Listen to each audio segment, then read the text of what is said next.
Hello guys, ಎಲ್ಲರೂ ಹೇಗಿದ್ದೀರಾ? ಎಲ್ಲರೂ ಚೆನ್ನಾಗಿದ್ದೀರಾ ಅಂತ ಅಂದ್ಕೊಂಡಿದ್ದೀನಿ. ನಾನಿವತ್ತು ಈ ವೆದರ್ಗೆ ಏನಾದರೂ ತಿನ್ನಬೇಕು ಅಂತ ಅನಿಸ್ತದೆ. ಸೊ ಅದಕ್ಕೋಸ್ಕರ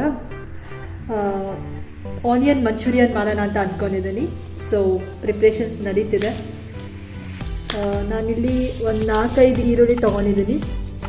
ಈರುಳ್ಳಿ ತೊಗೊಂಡು ಈ ಥರ ಸ್ಲೈಸಾಗಿ ಹೆಚ್ಕೋತಿದ್ದೀನಿ, ಸ್ಲೈಸಾಗಿ. ಸೊ ತುಂಬ ಟೇಸ್ಟಿಯಾಗಿರುತ್ತೆ.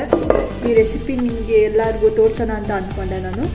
ಈ ಥರ ಈರುಳ್ಳಿನ ಸ್ಲೈಸಾಗಿ ಕಟ್ ಮಾಡ್ಕೋಬೇಕು.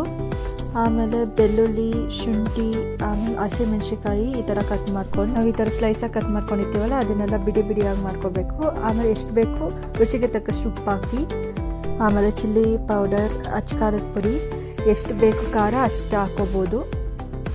ಆಮೇಲೆ ಜಿಂಜರ್ ಗಾರ್ಲಿಕ್ ಪೇಸ್ಟ್ ಅದನ್ನು ಹಾಕಿ ನೀಟಾಗಿ ಮಿಕ್ಸ್ ಮಾಡ್ಕೋಬೇಕು. ಅದು ಖಾರ ಎಲ್ಲ ಅದಕ್ಕೆ ನೀಟಾಗಿ ತಾಗಬೇಕು.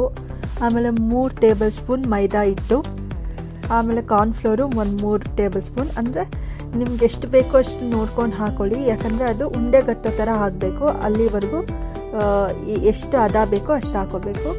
ಆಮೇಲೆ ಇದನ್ನೆಲ್ಲ ಉಂಡೆ ಕಟ್ಟಬೇಕು. ತುಂಬ ಟೇಸ್ಟಿಯಾಗಿರುತ್ತೆ. ಸೇಮ್ ಹೋಟೆಲ್ ಸ್ಟೈಲಲ್ಲೇ ಇರುತ್ತೆ, ಅಷ್ಟು ಟೇಸ್ಟಿಯಾಗಿರುತ್ತೆ. ಇನ್ನೊಂದ್ಸಲ ಮತ್ತೆ ಮಾಡ್ಕೊಂಡು ತಿನ್ನಬೇಕು ಅಂತ ಅನಿಸಿರುತ್ತೆ. ಮತ್ತು ಈಗಂತೂ ಬ್ಯಾಂಗ್ಳೂರಲ್ಲಿ ವೆದರ್ ಅಂತೂ ಕೇಳಂಗೆ ಇಲ್ಲ, ತುಂಬ ಚಳಿ, ಏನಾದರೂ ತಿನ್ನಬೇಕು ಅಂತ ಅನಿಸ್ತಿರುತ್ತೆ. ಸೊ ಆವಾಗ ಈ ಥರ ಸ್ನ್ಯಾಕ್ಸ್ ಮಾಡ್ಕೊಂಡು ತಿನ್ಬೋದು.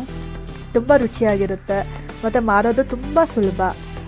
ಆಮೇಲೆ ಕಾರ್ನ್ಫ್ಲೋರು ಮತ್ತು ನೀರನ್ನ ಹಾಕ್ಕೊಂಡು ಒಂಚೂರು ಗಂಟು ಇಲ್ದಂಗೆ ನೀಟಾಗಿ ಮಿಕ್ಸ್ ಮಾಡಿಕೊಂಡು, ಆಮೇಲೆ ಒಂದು ಕಡಾಯಿಗೆ ಎಣ್ಣೆ ಹಾಕ್ಕೊಂಡು ಎಷ್ಟು ಬೇಕು ಅಷ್ಟು ಎಣ್ಣೆ ಹಾಕ್ಕೊಂಡು ಶುಂಠಿ ಬೆಳ್ಳುಳ್ಳಿನ ಹಾಕೋಬೇಕು. ಅದನ್ನು ನೀಟಾಗಿ ಫ್ರೈ ಮಾಡ್ಕೋಬೇಕು, ಹಸಿ ವಾಸನೆ ಎಲ್ಲ ಹೋಗಬೇಕು. ಅದಾದಮೇಲೆ ಹಸಿಮೆಣ್ಸಿಕಾಯಿ ಹೆಚ್ಕೊಂಡಿರೋದು, ಆಮೇಲೆ ಈರುಳ್ಳಿ ಹಾಕಿ ಈರುಳ್ಳಿ ಬಣ್ಣ ಬದಲಾಗೋವರೆಗೂ ಫ್ರೈ ಮಾಡ್ಕೋಬೇಕು. ನೀಟಾಗಿ ಫ್ರೈ ಮಾಡಿಕೊಂಡು ಆಮೇಲೆ ನಾವು ಸಾಸ್ಗಳು ಹಾಕೋಬೇಕು. ಟೊಮೆಟೊ ಸಾಸು, ಆಮೇಲೆ ಚಿಲ್ಲಿ ಸಾಸು, ಆಮೇಲೆ red chilli sauce, soya sauce ಎಲ್ಲ ಹಾಕ್ಬಿಟ್ಟು ಮಿಕ್ಸ್ ಮಾಡ್ಕೋಬೇಕು. ಆಮೇಲೆ ಆವಾಗಲೇ ನಾವು ರೆಡಿ ಮಾಡಿ ಇಟ್ಕೊಂಡಿದ್ವಲ್ಲ ಕಾರ್ನ್ಫ್ಲೋರ್ ಮತ್ತು ನೀರು ಹಾಕಿ ಮಿಕ್ಸ್ ಮಾಡ್ಕೊಂಡು ಅದನ್ನು ಮಿಕ್ಸ್ ಮಾಡಿಕೊಂಡು ಸ್ವಲ್ಪ ನೀರು ಹಾಕ್ಕೊಂಡು ಮಿಕ್ಸ್ ಮಾಡ್ಕೋಬೇಕು.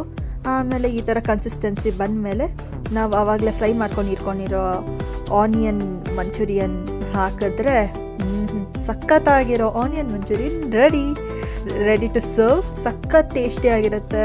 ನೀವು ಒಂದ್ಸಲ ಟ್ರೈ ಮಾಡಿ ನೋಡಿ, ಖಂಡಿತ ಇಷ್ಟಪಡ್ತೀರಾ. ಸಖತ್ತಾಗಿತ್ತು. Thanks for watching. ಬಾಯ್. ಮತ್ತೆ ಸಿಗುವ.